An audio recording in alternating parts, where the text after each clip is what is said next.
everyone! Welcome to Mini-Koneko's bookshelf. I am Mini-Koneko, and I'm wearing my favorite white sweater and my cute teddies today.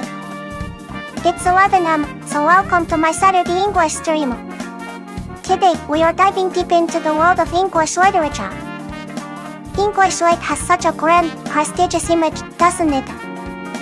It spans centuries, from the great epic poems like Milton's Paradise Lost, all the way to modern dystopia like 1984. Historically, English literature really started to take form centuries ago, moving from religious epics and drama like Shakespeare's unforgettable tragedies, into the rise of the novel in the 18th century. It's a huge world, and it has been profoundly shaped by amazing female writers like the Bronte sisters and Jane Austen. Now, let's look at what makes this tradition so unique.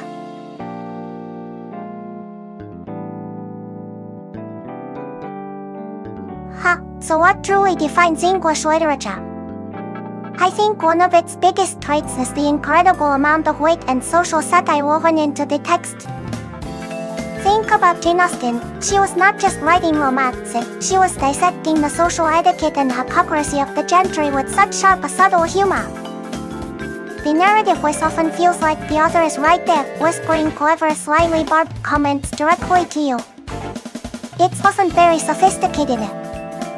Another huge characteristic is its sheer variety and its focus on dramatic moral and class conflicts. You have intense psychological explorations like those by the Brontes, profound political warnings like George Orwell's 1984, and the foundation of modern detective fiction with Sherlock Holmes. It truly covers the entire spectrum of human experience. And of course, the powerful role of female voices is undeniable. While the early 19th century was often dominated by male authors, writers like the Bronte sisters, Jane Austen, and later George Eliot completely redefined the novel, often focusing on the restricted lives and deep inner worlds of women. English literature often balances that sense of tradition and formality with a deep, sometimes cynical look at human nature and society's flaws. It asks those big, dramatic questions about morality, love, and class. So, with those characteristics in mind, shall we move on to the fun part? Let's find you a perfect match among the British classics. I've prepared a fun yes-no chart. Here it is.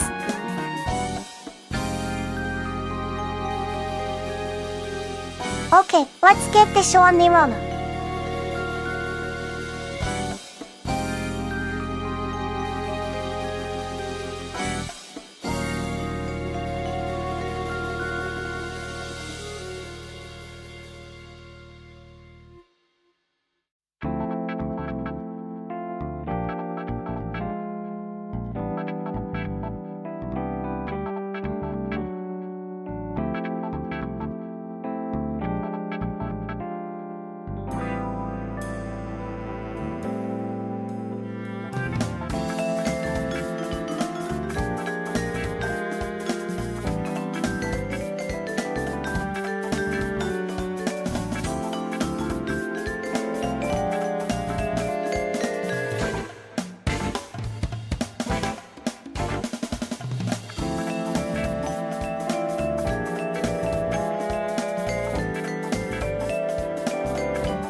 Now we move on to a work that transcends literature and becomes a cultural touchstone, William Shakespeare's Hamlet. It is absolutely magnificent. For those who are unfamiliar with the plot, let me give you the essential background. Hamlet is set in the royal court of Denmark and centers on Prince Hamlet. The story begins shortly after two profoundly shocking events, the death of Hamlet's father and the hasty marriage of his mother to his uncle Claudius, who has now seized the throne. The real tragedy kicks off when a ghost appears, the spirit of the late king. This specter reveals a horrifying truth to Hamlet: his father was not killed by natural causes, but was murdered by Claudius, Hamlet's own uncle, who poured poison into the king's ear. This revelation plunges Hamlet into agonizing despair. He is torn between his filial duty to avenge his father and the moral impossibility of the act. The core of the plot is Hamlet's intense psychological journey as he grapples with this burden, struggling to confirm Claudius's guilt while feigning madness to conceal his intentions. It's a story packed with drama, espionage, a play within a play used to catch the murderer's conscience, betrayal, and deep, tragic romance with Ophelia, whom Hamlet loves but must push away due to his mission. It is a tale of justice sought amidst immense personal cost, leading directly to the unforgettable, catastrophic final act. That's why it's called one of the four great tragedies.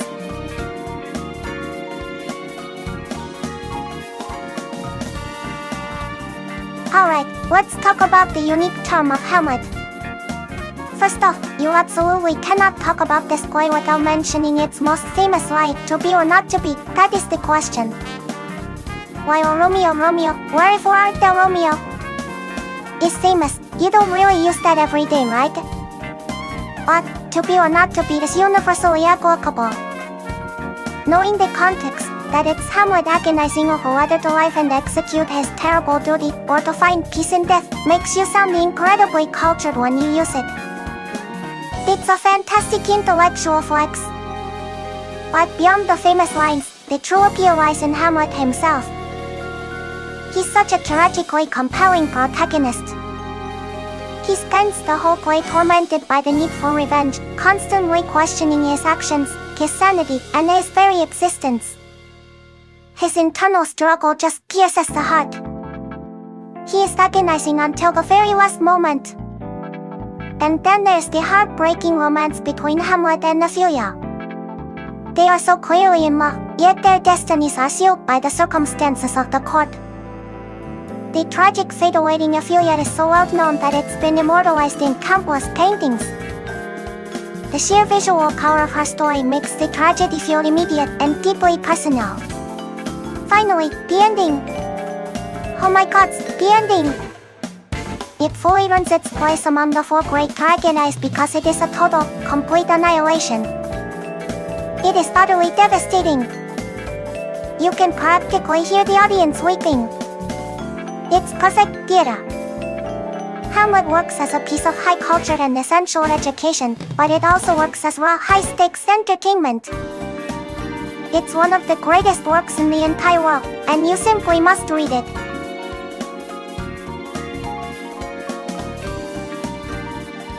Oh, now let's shift gears completely from the tragedy of royal courts to the ultimate adventure. We are talking about Daniel Defoe's phenomenal Robinson Crusoe. For those who've only heard the name, let me tell you the tale of the original survivalist. The story centers on Robinson Crusoe, who, driven by an insatiable desire for fortune and thrilling adventure, abandons his stable, comfortable family life against his parents' wishes. He faces disaster after disaster during his early sea voyages, but somehow always survives. However, during a trip aiming for Africa, his luck finally runs out. His ship is utterly wrecked, and he finds himself the sole survivor, washed up on a desolate and uninhabited island. The core of the story is the incredible 28 years he spends alone there, not just surviving, but building a life for himself from scratch.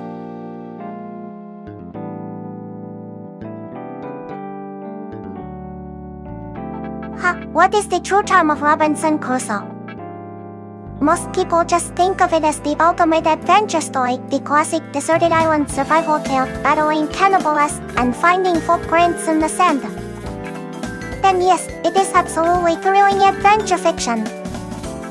You will be on the edge of your seat as he struggles to build shelter, find food, and deal with the elements. It is a spectacular read from start to finish. But the real depth, the part that makes it a true classic and not just an action story, lies in the protagonist's intense psychological and religious turmoil. You know, Crusoe struggles so much with his faith. He constantly questions if God exists. Why am I suffering so many misfortunes? He wrestles with the right to judge the savages he encounters, feeling the weight of moral responsibility even in isolation. The passage that resonates most deeply with me is when Crusoe is utterly tormented by loneliness. He realizes that being accepted by God but not by man is often far more painful than the reverse. He concludes that even though he was marooned and had no people around him, he was saved and loved by God, and that was enough. It really makes you think about the nature of human connection and faith when you are stripped bare of everything else. It's a profound meditation on what truly sustains the human spirit. It is an adventure, but also a deep philosophical journey. You must read the original text.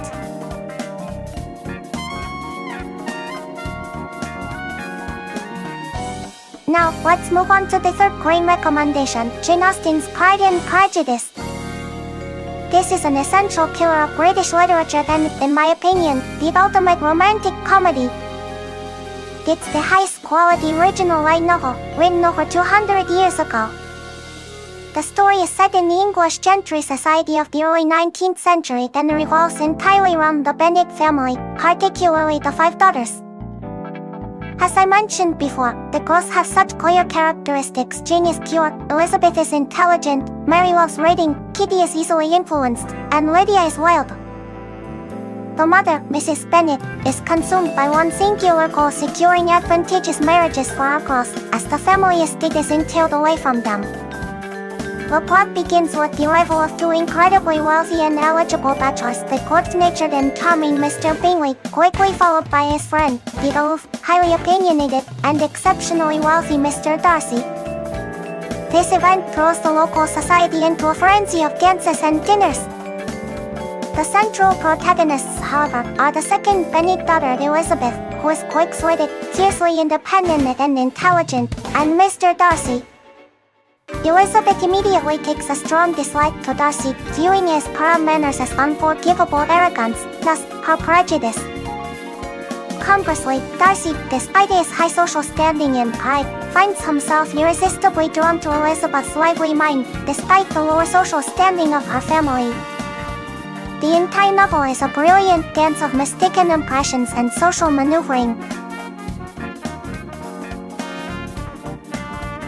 Hello, Mini-Koneko-san. Thank you so much for joining the stream. I'm so glad you're here. Now that we know the story, let's talk about the irresistible charm of Pride and Prejudice. This is where I get really excited. The ultimate appeal lies in the dynamic between Elizabeth Bennet and Mr. Darcy. They are the original and amazing to clever couple. Elizabeth is intelligent, sassy, and refuses to conform to social expectations, while Mr. Darcy is the brooding, powerful, seemingly arrogant gentleman.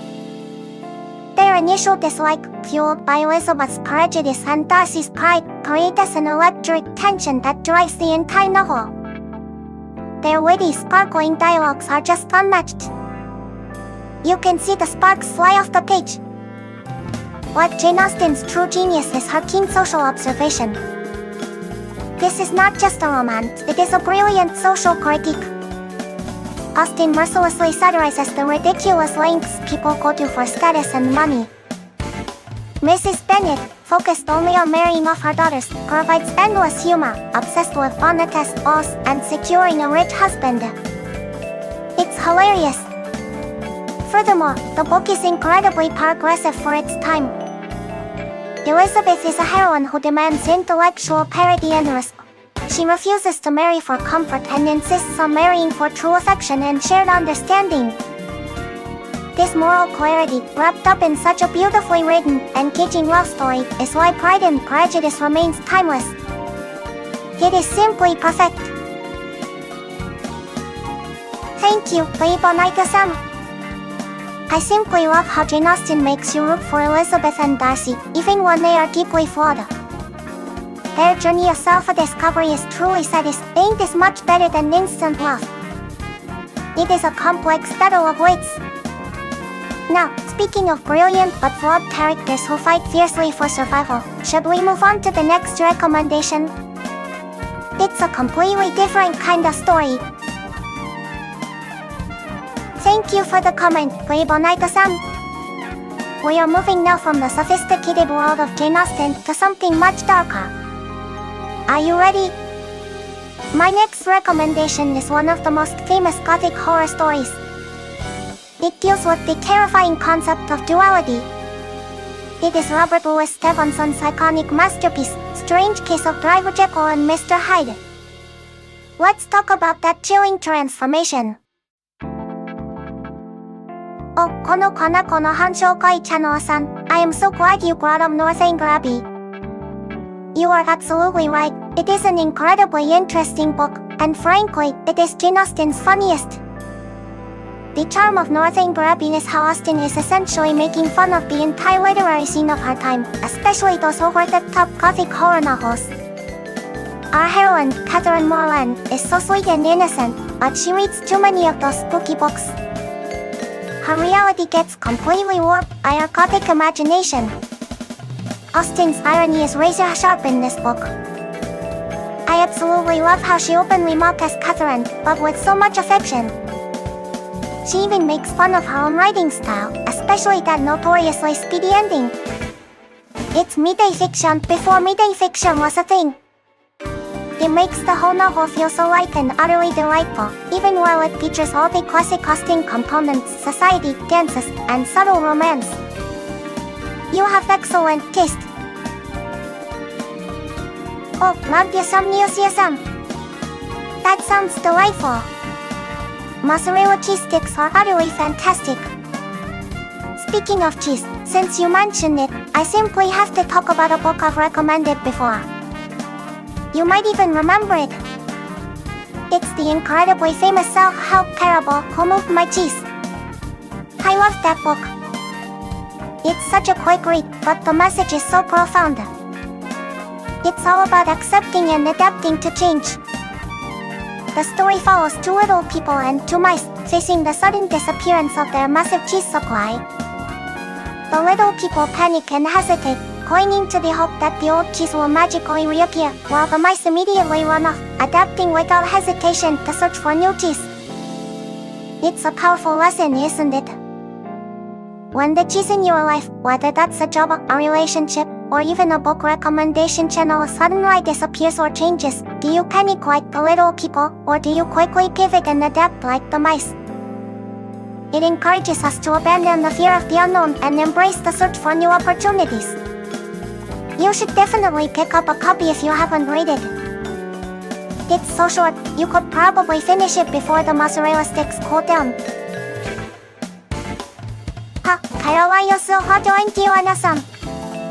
When you say 60s then, that immediately makes me think of the book I introduced at the very beginning of the story.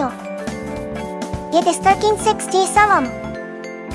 That book is a brilliant, unconventional detective novel, set in Hong Kong. The title itself, 1367, refers to the years 2013 backward to 1967, tracing the career of Detective Kwan. But the real genius of the book is its structure.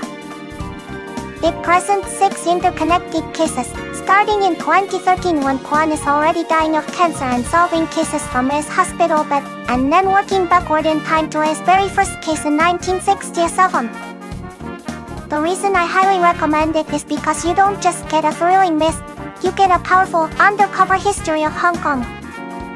As we move backward through time, the corruption within the police force and the changes in Hong Kong's political status, from British colonial rule to the impending handover to China, are revealed. It's a spectacular way to show how the political environment changed the fabric of justice. It's a marvelous blend of history, social commentary, and high-stakes crime. Please read it. Loudin-san, I am so glad you think so. It really is a cool book, and the way the narrative moves backward in time is such a clever structural device. It makes the reader feel like an archaeologist, digging through layers of history to understand the present. Speaking of books with fascinating unique structures, if you enjoyed the sound of that timer I foresaw, you might also adore the palm wandering card by Imastutua. This book is completely different in style. It's a work of African folklore and fantasy, but its narrative structure is just as captivating. It follows a man whose entire life revolves around Kamai. When his beloved wine stepdad suddenly dies, he embarks on an incredible journey into the land of the dead to bring him back. The story is a series of crazy surreal adventures and encounters that feel like a dream, filled with unforgettable, strange characters like the complete gentleman who is secretly a terrifying collection of borrowed body parts. It's a riotous, bizarre, and utterly original read.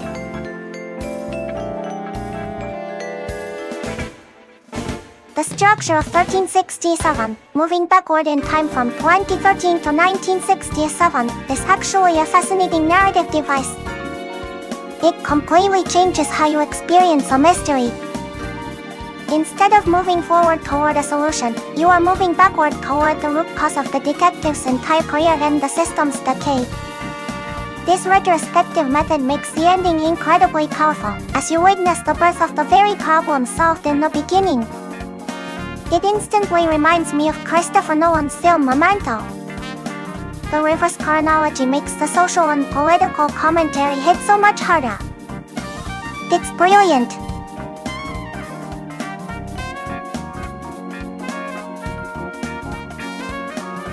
Oh my goodness, now we get to the fun part. The sheer appeal of Pride and Prejudice. I call this the original rom-com, the ultimate light novel, and I mean it. First, as I've already mentioned, the character setup is pure genius. 5 sisters, each distinct, and Darcy is the brooding, perfect dark hero type, while Bailey is the charming, traditional hero. It's a perfect setup for romantic chaos. The clarity of the personalities makes the drama so incredibly fun and easy to follow. But what makes Austen an absolute master is her wit. The very first sentence sets the stage perfectly. The daily truth universally acknowledged that a single man in possession of a good fortune must be in want of a wife. That opening line is absolutely dripping with irony. She's subtly mocking the entire society she's depicting right from the start. And this beautiful sarcasm continues throughout the entire book. You laugh out loud at the ridiculous figures, particularly poor Mr. Collins, who is the ultimate comic relief. He completely misunderstands Elizabeth's rejection, believing she's just practicing the expected female humility by initially refusing his proposal. He genuinely thinks he knows her heart better than she does. This book is proof that classic literature doesn't have to be heavy or difficult. Austen was writing to entertain her audience, and this novel, written 200 years ago, is the peak of literary entertainment. If you think classic novels are boring, Pride and Prejudice will completely change your mind. It is brilliant, funny, and deeply satisfying. I adore it so much.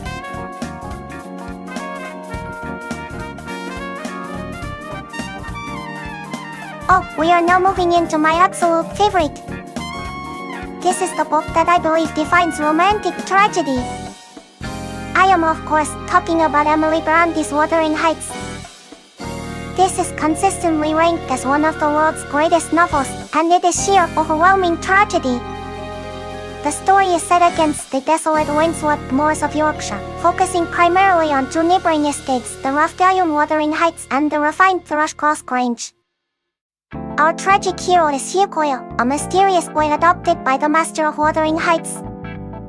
He forms an immediate, intense, and almost spiritual bond with the master's daughter, Catherine Earnshaw, or Cathy. Their love is not so. It is fierce, wild, and inseparable. Cathy famously declares, "I am Heathcliff." However, the tragedy begins when Cathy, yearning for social distinction and comfort, chooses to marry the wealthy, gentle, and polished neighbor, Edgar Langton, of Thrushcross Grange. She believes marrying Heathcliff would degrade her. Blinded by intense betrayal and heartbreak, Heathcliff vanishes, only to return years later, having mysteriously acquired great wealth and a polished social facade. His single obsessive goal is to win Kathy's heart back and simultaneously execute a cruel, drawn-out revenge on every single person who stood in his way, including the Langton family and even his own adopted family. The tale is told across 2 generations, showing how Hatko's consuming passion and merciless revenge destroy not only himself and Kathy but also their children and their children's children.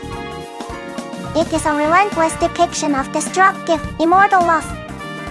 You must read it.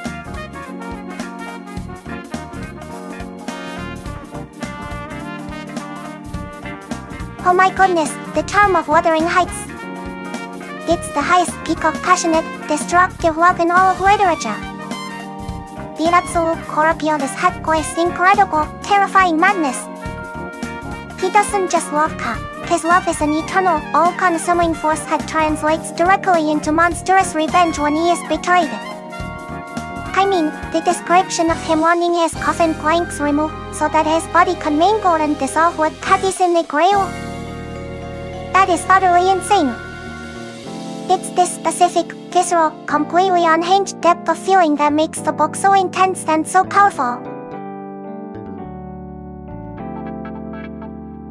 Oh, このKonekoの反紹介者のさん, I completely agree. I love Heathcliff too. He is the ultimate dark hero, isn't he? We shouldn't sympathize with his actions, but his sheer overwhelming power of love and revenge is utterly magnetic. That passion transcends morality and makes him terrifying, yet utterly unforgettable. His fierce love for Kathy is truly immortal.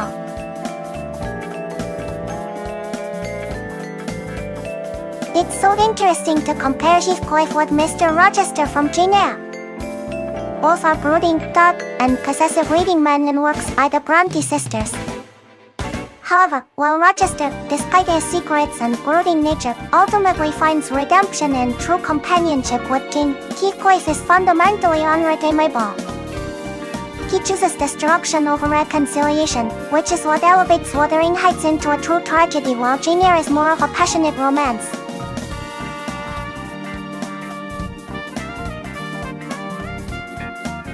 Now, let's move on to recommendation number 5. We are moving from the passionate tragedy of the moors to the stark reality of London's underbelly. I am talking about Charles Dickens' essential classic, Oliver Twist. Dickens is famous for A Christmas Carol, but Oliver Twist is where he really stripped bare the societal problems of 19th century Britain. The story follows the life of Oliver Twist, a young orphan born into the dreadful conditions of a workhouse. His life is misery from the start. In the workhouse, he and the other boys are starved, given only meager gruel.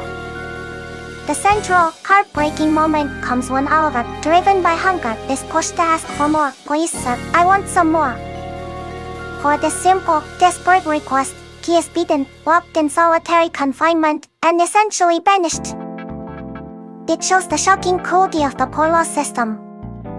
After being put out to an undertaker as an apprentice, he faces repeated torment and bullying, until he finally rebels and runs away. He resolves to walk the long, terrifying road to London, hoping for a better life. Alas, things only get worse. In London, he falls into the hands of the criminal network led by the sinister old man Fagin, and his gang of street urchins and pickpockets. Oh, このKonekoの反紹介者のさん. Is Great Expectations interesting? It is not just interesting, it is phenomenal. If you love the way Dickens explores social class and money, this is his masterpiece. It follows Kip's journey to becoming a gentleman, and it's a brilliant, heartbreaking study of ambition and disillusionment. The characters, especially the terrifying Miss Havisham and the convict Magway, are some of the most unforgettable in all of literature. It is essential reading.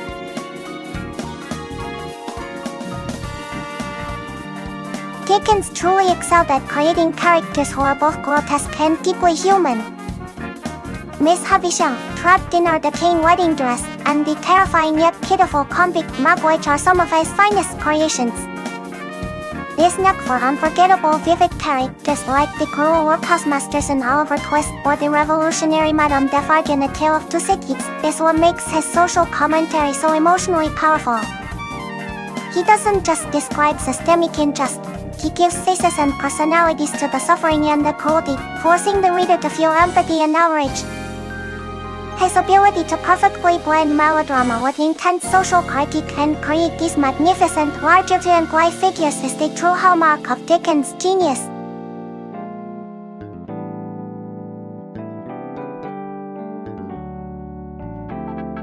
The greatest appeal of Oliver Twist lies in its sheer power as social commentary. This book is Dickens wielding his pen like a weapon against the cruel Victorian poor laws. He throws the misery of the workhouse and the criminal underworld of London right in your face. It's intense. What makes this novel so unique is its historical position. Dickens was attempting something radical, drawing attention to the humanity of people like the tragic Nancy, the poor prostitute, and even the villainous Fagin. He dared to show sympathy for those society deemed worthless. Sure, the ending might feel a bit too convenient, classic Dickens style, but knowing that he was challenging the conventional wisdom of his time makes this novel incredibly profound. It paved the way for darker, more realistic literature. It's a book that changed the world. It's essential reading.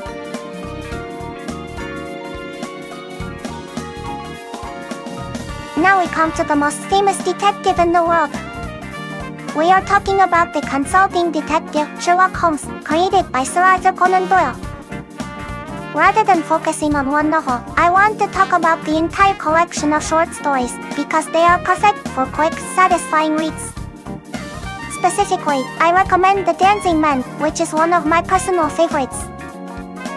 The premise of the Sherlock Holmes stories, for those who don't know, is simple. Holmes, with his incredible powers of deductive reasoning, solves mysteries in Victorian London and beyond, always accompanied by his indispensable partner, driver John Watson, who serves as the narrator and the reader stand in. In The Dancing Man, a man named Hilton Kobikiki comes to Holmes in terror because his American wife Elsie reacts violently to strange notes left around their property. These notes contain only stick figures, little dancing men, drawn like children scribble as. Elsie refuses to explain, and her fear suggests great danger. Holmes must crack the code of these cryptic dancing figures to uncover a hidden, dangerous secret from Elsie's past. It's a wonderful example of Holmes at his best, a seemingly nonsensical puzzle that, through his logic and knowledge, is revealed to be a deadly cipher. It is a perfect mystery.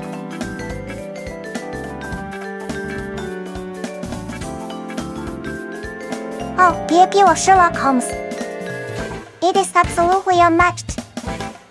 The true magic of the Holmes stories lies in the pure intellectual satisfaction of watching a genius at work. Holmes's power of deduction is mesmerizing. He takes a few seemingly insignificant details and, pop, he reconstructs the entire backstory. It makes the impossible logical. Take The Dancing Man, for example. It is a fantastic intellectual puzzle. You don't just read the myth, you get to see the actual principles of cryptanalysis applied. Conan Doyle teaches you the basics of cracking ciphers right alongside Holmes. It's educational and thrilling. But the best part is the format. Since most of his adventures are short stories, they are perfect for quick, satisfying reads. You can pick one up during a short break and get a complete, perfect dose of mystery and brilliance. They never get old. He is truly the undisputed king of detective fiction.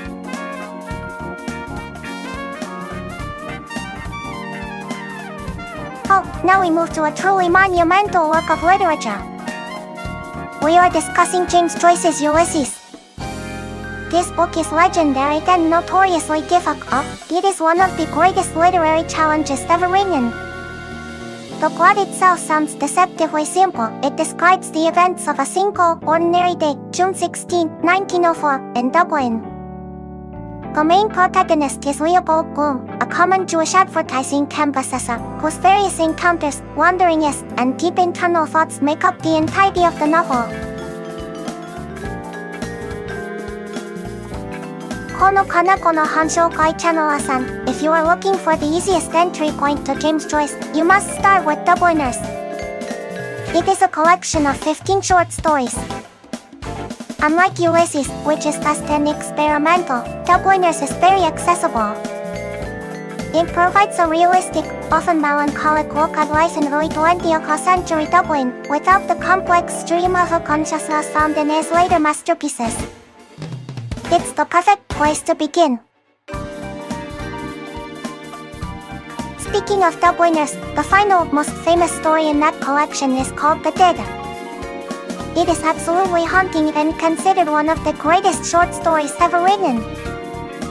The story's protagonist, Gabriel Conroy, attends a holiday party and, through a series of observations and reflections, comes to a profound, painful realization about his own life and the nature of connection and mortality. That ending, the snow was general all over Ireland. It was falling on every part of the dark central plain, on the treeless hills, falling softly upon the Bog of Allen and the farther westward, softly falling into the dark mountainous Shannon waves, is pure poetry. If you want to experience Joyce's unmatched lyrical ability without tackling Ulysses, read The Dead. It is beautiful and sad.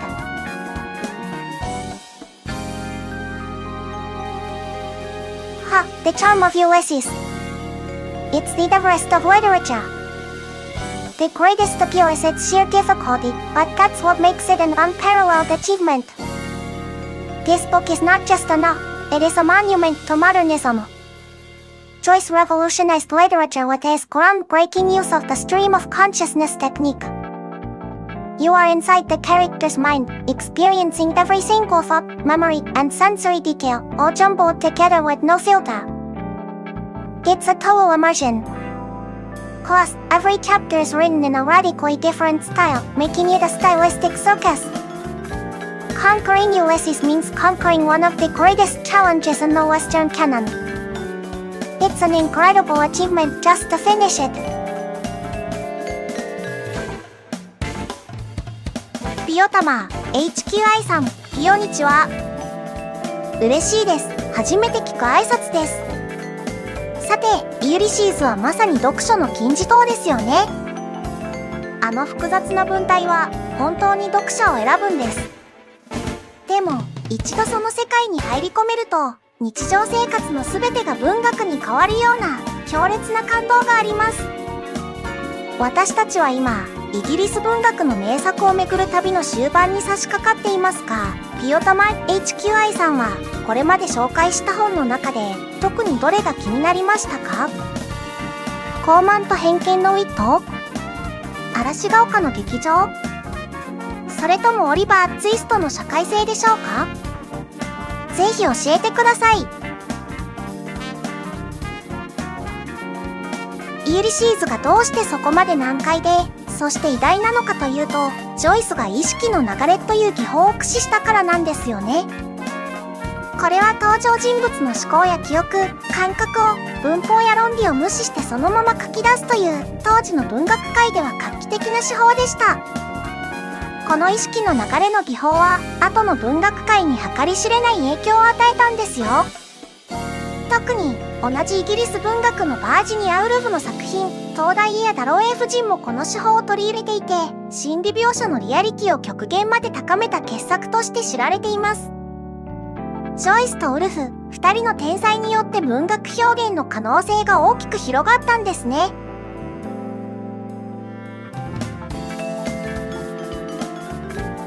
Wow! What an incredible journey through British literature we've had today. We started with Austen's piercing wit and Pride and Prejudice, moved to the consuming eternal passion of Brownie's Wuthering Heights, and then explored the powerful social critique and drama of Dickens' Oliver Twist. We then delved into the genius deduction of Sherlock Holmes and finally wrestled with the magnificent challenge of Joyce's Ulysses. These 7 books truly represent the depth and breadth of the English literary canon, offering everything from sharp satire to devastating tragedy and complex intellectual puzzles. Reading these books is connecting with centuries of brilliant thought. I sincerely hope this overview has inspired you to pick up one of these masterpieces and start your own adventurous reading journey. Every single one is utterly essential.